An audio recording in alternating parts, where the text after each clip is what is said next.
قرآن مجید کے چند ایسے شاندار مقامات، ویسے تو پورا قرآن ہی ایک طرح سے آ گئی ہے ہدایت ہے، لیکن ایسے مقامات جو انسان کی جبلت، اس کی نفسیات اور اس کے داخل میں اتنا بڑا جو جذبہ کار فرما ہے کہ جب اس کو کسی سے دشمنی ہوتی ہے، کسی سے تردد لاحق ہوتا ہے، تو اس موقع پر، یعنی عام طور پر تو انصاف کا چلیں تقاضا آپ کرتے ہیں، بتاتے ہیں کہ انصاف ہونا چاہیے، لیکن ان فریقین کے ساتھ انصاف کی قرآن مجید تلقین کر رہا ہے، ہدایت کر رہا ہے کہ جنہوں نے تم پر زیادتی کی اور کسی قوم کی دشمنی، ظاہر بات دشمنی کسی وجہ سے پیدا ہوئی ہوگی، قرآن یہ کہتا ہے کہ اس کے ساتھ بھی انصاف کا معاملہ کرنا ہے۔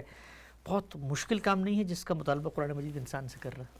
اس میں کیا شک ہے، لیکن یہ بہرحال ایمان کا تقاضا ہے۔ آپ کے علم میں ہوگا کہ ہم جب دین کو بیان کرتے ہیں تو اس میں اوامر و نواہی بیان کرتے ہیں، جی، یعنی ان چیزوں کا دین میں حکم دیا گیا ہے، ان چیزوں سے روکا گیا ہے۔ اوامر و نواہی کو پھر ہم عنوانات کے تحت بھی تقسیم کر دیتے ہیں، یعنی یہ اوامر و نواہی اخلاقیات کی نوعیت کے ہیں، یہ اوامر و نواہی مثال کے طور پر سیاسی نظم کے ہیں، یہ اوامر و نواہی معیشت سے متعلق ہیں۔ غرض یہ کہ مختلف عنوانات کے تحت ان کو بیان بھی کرتے ہیں۔ یہ عنوانات میں نے بھی اپنی کتاب میزان میں قائم کیے ہیں، دوسرے علماء بھی اپنے اپنے طریقے کے مطابق قائم کرتے ہیں، لیکن میں نے اس کو ان میں سے کسی عنوان کے تحت نہیں رکھا۔ اچھا، یہ جو ہدایت یہاں ہے، بلکہ جب دین کی پوری تعبیر بیان کی ہے، وہ میری کتاب میزان میں دین حق کے عنوان سے بیان ہوئی۔ دوسرا مقدمہ ہے اس کا، یعنی میزان کے 2 مقدمے ہیں۔ پہلے مقدمے میں نے یہ بتایا ہے کہ دین کو سمجھنے کے لیے کن چیزوں کو ملحوظ رکھنا ہے، ٹھیک، وہ کیا چیزیں ہیں جن کو پیش نظر رکھ کر ہم قرآن مجید پر تدبر کریں گے، وہ کیا چیزیں ہیں جو سنت کی تعین میں بطور اصول کار فرما ہوں گی، وہ کیا چیزیں ہیں جس کی رہنمائی میں ہم حدیث کو سمجھیں گے۔ یہ گویا دین تک رسائی حاصل کرنے، دین کے ماخذ تک پہنچنے کے اصول اور مبادی ہیں۔ ٹھیک، لیکن دین حق کے عنوان سے جو مقدمہ اس میں لکھا گیا ہے، اس کا موضوع یہ ہے کہ دین بحیثیت مجموعی کیا ہے۔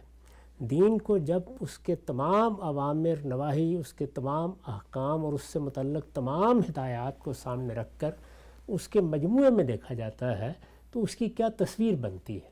یعنی کہنے کو تو آپ بتا سکتے ہیں نا کہ تاج محل میں فلاں فلاں چیزیں ہیں، یہ مرمر لگا ہوا ہے، یہ اینٹ پتھر لگا ہوا ہے، یہ گارا لگا ہوا ہے، یہ مٹی لگی ہوئی ہے، لیکن ان سے تاج محل کیسے بنتا ہے، ان کے مابین کیا تعلق پیدا ہوتا ہے کہ جس کے لازمی نتیجے کے طور پر وہ عظیم شاہکار وجود میں آ جاتا ہے۔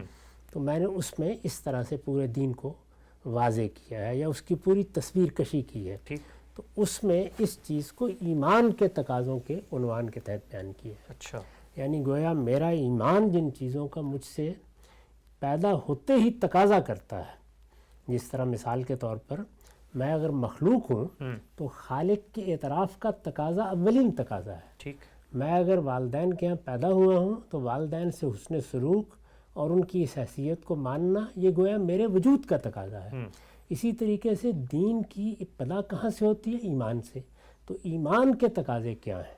احکام تو بعد میں ہوں گے، وہ 10 ہو سکتے ہیں، 20 ہو سکتے ہیں، لیکن وہ چیزیں جو ایمان اپنے وجود ہی سے چاہے گا کہ وہ کی جائیں، وہ کیا چیزیں ہیں، تو ان کو میں نے وہاں بیان کیا ہے۔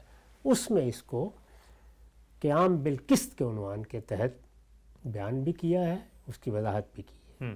قیام بالقسط کا مطلب یہ ہے کہ ایک بندہ مومن یہ فیصلہ کر لیتا ہے کہ بندہ مومن کی حیثیت سے میں ہمیشہ حق کہوں گا، انصاف کی بات کروں گا، مجھے کسی کی دشمنی بھی کبھی بے انصافی کی بات کرنے پر آمادہ نہیں کرے گی، میں نے اپنے باٹ متعین کر لیے ہیں، مجھے ایک ہی طریقے سے ہر چیز کو تولنا ہے، میرے والدین کا کوئی تقاضا ہے، میرے اعزاء و اقربا کی کوئی خواہش ہے، کوئی اور بڑے سے بڑا معاملہ ہے، میرے مفادات مجروح ہو رہے ہیں، لیکن میں نے یہ فیصلہ کیا ہے کہ میں قائم بالقسط رہوں گا، یعنی انصاف پر قائم رہوں گا، قائم بالقسط انصاف پر قائم رہوں گا، انصاف کی شہادت دوں گا۔ اس میں جو الفاظ استعمال کیے ہیں وہ شہداء اللہ ہے، اللہ کے لیے گواہی دیتے ہوئے، جی، یعنی گویا سچ کی گواہی، انصاف کی گواہی، یہ اللہ کے لیے گواہی ہے۔ اس وجہ سے یہ ایمان کے تقاضوں میں سے ایک اہم تین تقاضا ہے۔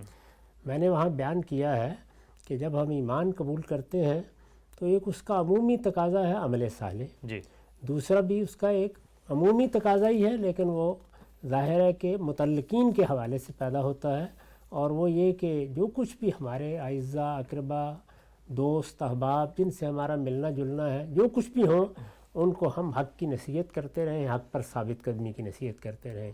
تو یہ تو وہ تقاضے ہیں جو ہر حال میں ملحوظ ہیں، لیکن وہ تقاضے جو بعض خاص حالتوں میں پیدا ہوتے ہیں ان کو پھر میں نے بیان کرتے ہوئے قیام بالقسط کا خاص طور پر ذکر کیا ہے۔ تو یہ قیام بالقسط ہے، اس کے سیاق کو بھی سمجھ لینا چاہیے، یعنی اس سے پیچھے بات کیا ہو رہی ہے۔ اس سے پیچھے بات یہ ہو رہی ہے کہ مسلمان ایک لمبے عرصے تک مشرکین عرب کی ستم رانیوں کا ہدف رہے ہیں۔ ٹھیک، مشرکین عرب نے ان کو ستایا ہے، ان کو گھروں سے نکالا ہے، اور پھر جب وہ گھر سے نکل گئے ہیں تو ان کے لیے حرم کے دروازے بند کر دیے گئے۔ اچھا، اب حرم کا معاملہ یہ تھا کہ اس کے بارے میں ہر شخص اس بات سے واقف تھا کہ اس کے دروازے کسی پر بند نہیں کیے جا سکتے۔ وہ ابراہیم علیہ السلام کی بنائی ہوئی عبادت گاہ ہے، اور اس کے بارے میں یہ اعلان کیا گیا ہے قرآن مجید میں کہ ابراہیم نے جب اس کو بنایا تو کہہ دیا کہ اب لوگ آئیں اور اس کا حج کریں۔ گویا پوری انسانیت کو دعوت دی گئی ہے کہ یہ توحید کا مرکز ہے، اس کی طرف لوگ آئیں، اس میں آ کر ابراہیم کے طے کردہ مناسک کے مطابق حج کی عبادت بجا لائیں۔ یہ گویا ایک منادی ہے جو دنیا بھر کے لیے کر دی گئی ہے۔ اس کے باوجود کہ مشرکین عرب اس سے واقف تھے، قریش اس کو جانتے تھے، لیکن انہوں نے مسلمانوں کے لیے دروازے بند کیے۔ مسلمان جب مدینہ میں آ گئے تو ان کی انتہائی خواہش تھی کہ وہ جس طرح کہ ہر مسلمان کی ہوتی ہے عمرے کے لیے جائیں، حج کے لیے جائیں، لیکن وہ نہیں جا سکے۔ راستے میں انہوں نے رکاوٹیں پیدا کر دی۔ اب صورتحال تبدیل ہونا شروع ہوئی، گرد و پیش میں دین حق کی دعوت پھیل گئی، بہت سی بستیوں میں لوگ مسلمان ہو گئے، تو مسلمانوں کو ایک طرح کا غلبہ حاصل ہونا شروع ہو گیا۔ یہاں اب یہ صورتحال یہ تھی کہ مشرکین کو حج کے لیے جانا ہے، مسلمان اس میں رکاوٹ پیدا کر سکتے تھے۔ تو وہاں سے اللہ تعالیٰ نے بات شروع کی کہ اللہ کی عبادت میں رکاوٹ نہیں پیدا کی جا سکتی۔ اس میں یہ سوال ہی زیر بحث نہیں آنا چاہیے کہ وہ کون ہے جو عبادت کرنے جا رہا ہے۔ وہ کوئی خدا رسول کا دشمن ہو سکتا ہے، لیکن اگر وہ اللہ کی عبادت کرنے کے لیے جا رہا ہے تو کسی مسلمان کا کام نہیں ہے کہ اس کے راستے میں کوئی رکاوٹ پیدا کرے۔ اسی کو ایک دوسرے مقام پر اس طرح بیان کیا ہے کہ من اظلم ممن منع مساجد اللہ، ان لوگوں سے بڑھ کر ظالم کون ہو سکتے ہیں جو اللہ کے ہاں مسجدوں میں جانے سے لوگوں کو روک دیں۔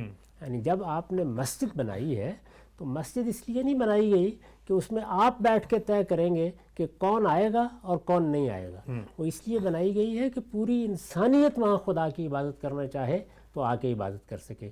تو قرآن مجید نے مسجد کے بارے میں بھی یہ تصور دیا، اور یہاں خاص طور پر حج جیسی عبادت کو موضوع بنایا، اور یہ فرمایا کہ اگر انہوں نے تم کو روک دیا تھا، اس میں الفاظ یہ ہیں کہ ان صدوکم علی المسجد الحرام، انہوں نے تم کو روک دیا تھا تو انہوں نے ایک جرم کا ارتکاب کیا تھا، تم جواب میں اس جرم کا ارتکاب نہیں کر سکتے۔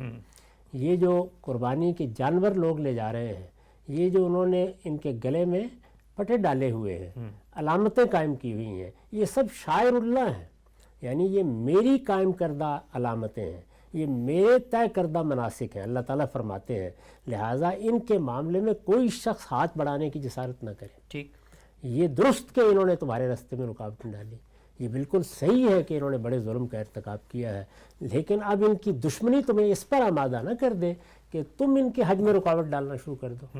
یہ اللہ کی عبادت گاہ ہے، اور اللہ کی عبادت گاہ کی طرف، اللہ کی قائم کردہ عبادت گاہ، اللہ کے اپنے اذن سے قائم کردہ عبادت گاہ، یہ توحید کا مرکز، اس میں شرکی کو روکا جا سکتا ہے، لیکن کسی شخص کو اگر وہ اللہ کی عبادت کرنے کے لیے آیا ہے تو اس کو نہیں روکا جا سکتا۔ تو قرآن مجید نے مسلمانوں کو ایک ایک چیز کو گن کر یہ بتایا کہ حج کے تمام مناسک میں نے مقرر کیے ہیں، یہ میرے شاعر ہیں، ان کو انجام دینے کے لیے آنے کا ہر شخص کو حق حاصل ہے۔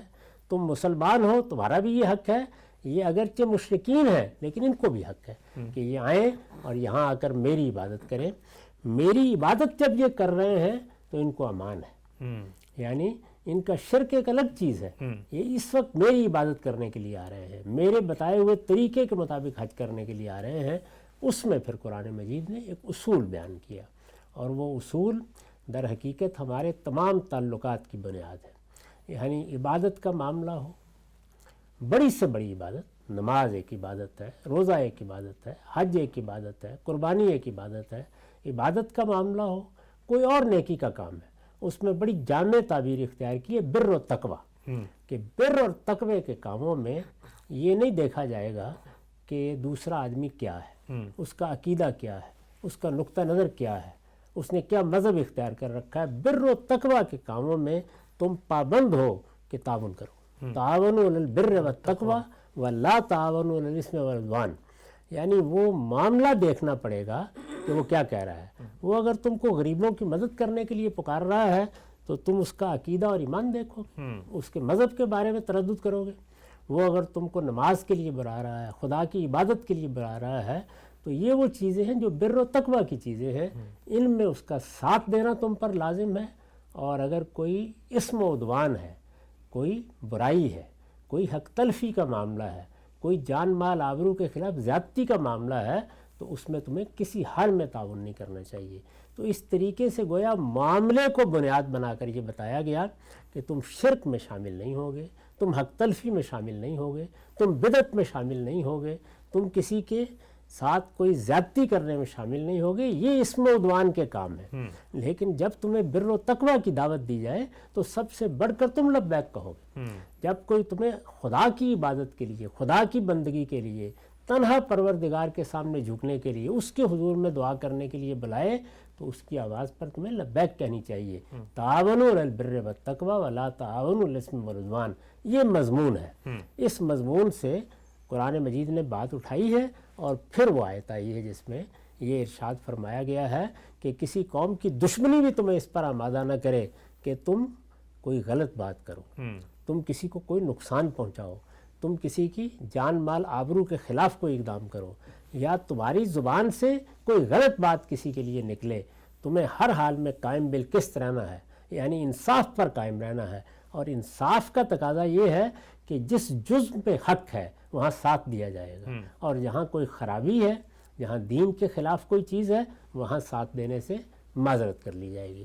تو تعاونوا علی البر والتقوی ولا تعاونوا علی الاثم والعدوان کی جب ہدایت فرمائی تو کن کے بارے میں فرمائی؟ جو دشمن ہیں، جنہوں نے اس وقت پیغمبر کو گھر سے نکالا ہے، جنہوں نے حرم کا راستہ روکا ہے. تو اس وجہ سے خاص طور پر یہ کہا کہ لا یجرمنکم شنآن قوم علی الا تعدلوا اعدلوا هو اقرب للتقوی. تمہیں کسی قوم کی دشمنی بھی اس پر آمادہ نہ کرے کہ تم انصاف کے خلاف کوئی بات کرو.